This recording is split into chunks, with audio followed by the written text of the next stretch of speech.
అనంత కరుణామయుడు అపార కృపాశీలుడైన అల్లాహ్ పేరుతో ప్రారంభిస్తున్నాను. సూర హామీం అస్-సజ్దా 68వ వివరణ 6వ రుకు. ఈ విషయం ఉన్న అనేక ఆయట్లు దివ్య ఖురాన్లో మునుపు వచ్చాయి. దీన్ని పూర్తిగా అర్థం చేసుకునేందుకు దిగువ స్థానాలు చూడండి.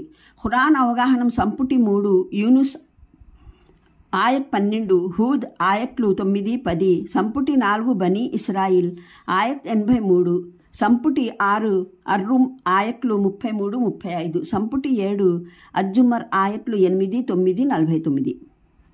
ఒకవేళ ఈ ఖురాన్ దైవం పంపినదే అయితే మీకు దౌర్భాగ్యం మాడుతుందేమో అన్న ప్రమాదం ఉంది. కాబట్టి కేవలం ఈ కారణం వల్లనే దీన్ని విశ్వసించండి దీని అర్థం కాదు. దీని భావం ఏమిటంటే, ఏ విధంగానైతే మీరు అర్థం చేసుకోకుండా ఆలోచించకుండా స్థూలంగానే దీన్ని తిరస్కరిస్తున్నారో, మాట వినడానికి అర్థం చేసుకోవడానికి ప్రయత్నించడానికి బదులు చెవుల్లో రేళ్లు దోపుకుంటున్నారో, అనవసరంగా మొండిపట్టుతో వ్యతిరేకిస్తున్నారో అదేమంత బుద్ధి కుశలత గల వ్యవహారం కాదు. ఈ ఖురాన్ దైవం పంపినది కాదని మీకు జ్ఞానపూర్వకంగా తెలుసని, దీన్ని దైవం పంపలేదని మీరు ఖచ్చితంగా తెలుసుకున్నారని మీరు దావానైతే వేయలేరు కదా. మరి మీరు దీన్ని దైవవచనం అని నమ్మకపోవడానికి ఆధారం మీ జ్ఞానం కానప్పుడు, అది కేవలం మీ అనుమానమే అయినప్పుడు, మీ అనుమానం ఒకవేళ నిజమయ్యే అవకాశం ఉన్నట్లే అది తప్పు అయ్యే అవకాశము ఉంది. ఇక ఈ 2 అవకాశాలను పరిశీలించి చూడండి. మీ అనుమానమే సరైనదిగా తేలినట్లయితే మీ అభిప్రాయం ప్రకారం అత్యధికంగా జరిగేది విశ్వసించేవారు విశ్వసించని వారు ఉభయులు సమానమే అవుతారు. ఉభయులు మరణించి మట్టిలో కలిసిపోతారు. ఆ పైన మరే జీవితం లేదు. అందులో తిరస్కారం విశ్వాసాలకు ఎటువంటి పరిణామ ఫలాలు ఉత్పన్నం కావు. కానీ అలా కాక ఈ ఖురాన్ దైవం వద్ద నుండే వచ్చినది అయితే, ఇది అందజేస్తున్న సమాచారం అంతా నిజంగానే సంభవిస్తే ఇక చెప్పండి, దీన్ని తిరస్కరించి దీని వ్యతిరేకతలో ఇంత దూరం వెళ్ళి మీరు ఏ పరిణామానికి గురవుతారో.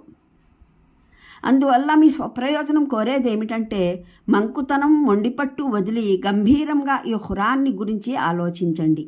పరిశీలన తర్వాత కూడా మీరు విశ్వసించరాదనే నిర్ణయానికి వస్తే విశ్వసించకండి. కానీ వ్యతిరేకతలో అన్ని హద్దులు మీరిపోయి అబద్ధాన్ని వంచనను సత్యాన్ని అసత్యంతో కలిపి అన్యాయం అక్రమాల ఆయుధాలను ఈ సందేశ మార్గాన్ని నిరోధించడానికి ప్రయోగించకండి. స్వయంగా మీరు విశ్వసించకపోవడంతో తృప్తి చెందక ఇతరుల్ని విశ్వసించకుండా నిరోధిస్తూ తిరగకండి. ఈ ఆయత్కు 2 అర్థాలు ప్రముఖ వ్యాఖ్యాతలు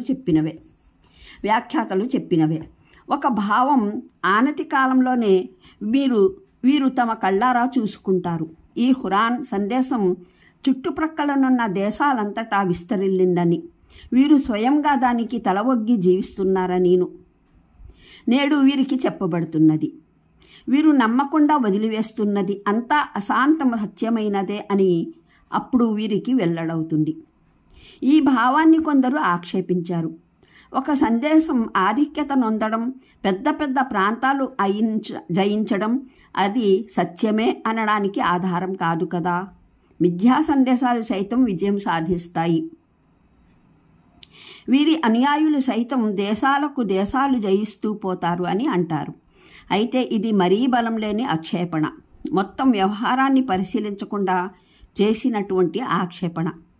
ప్రవక్త మహానీయులు సల్లల్లాహు అలైహి వసల్లం సన్మార్గగాములైన ఖలీఫాల కాలంలో ఇస్లాంకు ప్రాప్తమైన వింతైన విజయాలు కేవలం విశ్వసించిన వారు దేశాలను జయిస్తూ పోయారన్న అర్థంలో, విశ్వసించని వారు దేశాలు జయిస్తూ పోయారన్న అర్థంలో దైవ సూచనలు కావు.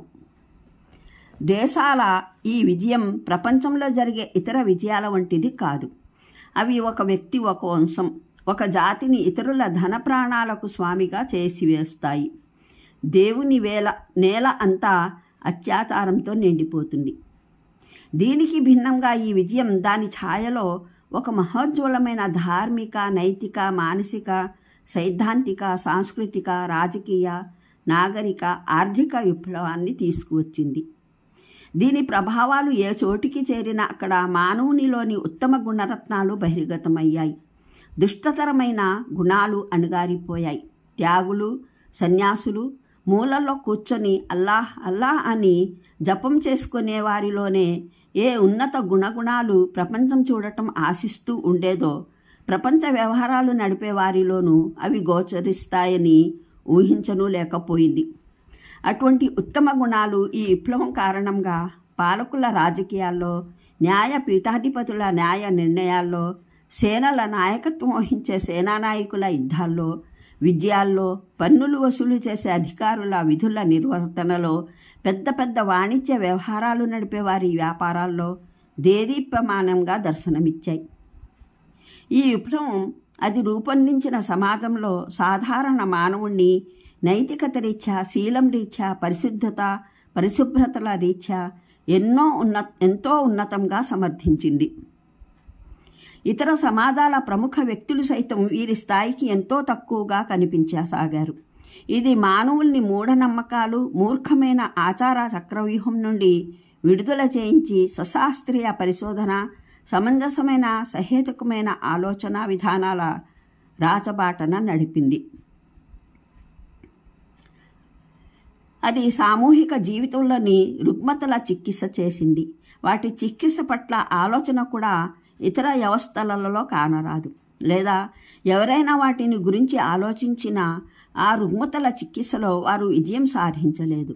ఉదాహరణకు వర్ణం, వంశం, దేశం, భాషల ఆధారంగా మానవుల మధ్య వివక్ష, ఒకే సమాజంలో వర్గాల విభజన, వారి మధ్య నిమ్నోన్నత భేదాభావాలు, అంటరానితనం, చట్టంలో, హక్కుల్లోనూ, ఆచరణాత్మక సామాజిక వ్యవస్థల్లోనూ సమానత లేమి, స్త్రీల వెనుకబాటుతనం, వారు ప్రాథమిక హక్కులకు నోచుకోకపోవడం, నేరాల అధిక్యత, సారాయి,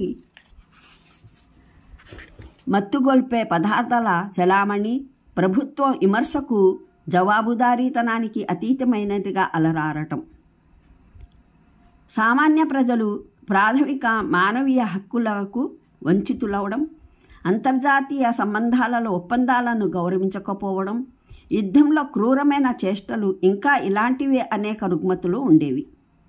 అన్నింటికన్నా అధికంగా స్వయాన అరేబియా భూభాగంలో ఈ విప్లవం వల్ల చూస్తూ ఉండగానే అరాచకత్వం స్థానే సువ్యవస్థ, రక్తపాతం, అశాంతుల స్థానంలో శాంతి, అపరాధాలు పాపాలు జరిగే చోట ధర్మనిష్టత, పరిశుద్ధత, పవిత్రత, అన్యాయం, అధర్మం, అత్యాచారాల స్థానే న్యాయం, మాలిన్యం, అనాగరికత స్థానంలో పరిశుద్ధత, నాగరికతలు, అజ్ఞానం ఉన్న చోట జ్ఞానం, తరతరాలుగా సాగే వైషమ్యాల స్థానంలో సోదరభావం, ప్రేమ అనురాగాలు పెంపొందాయి. తమ తెగ నాయకత్వానికి మించిన మరే వస్తువును కలగనలేని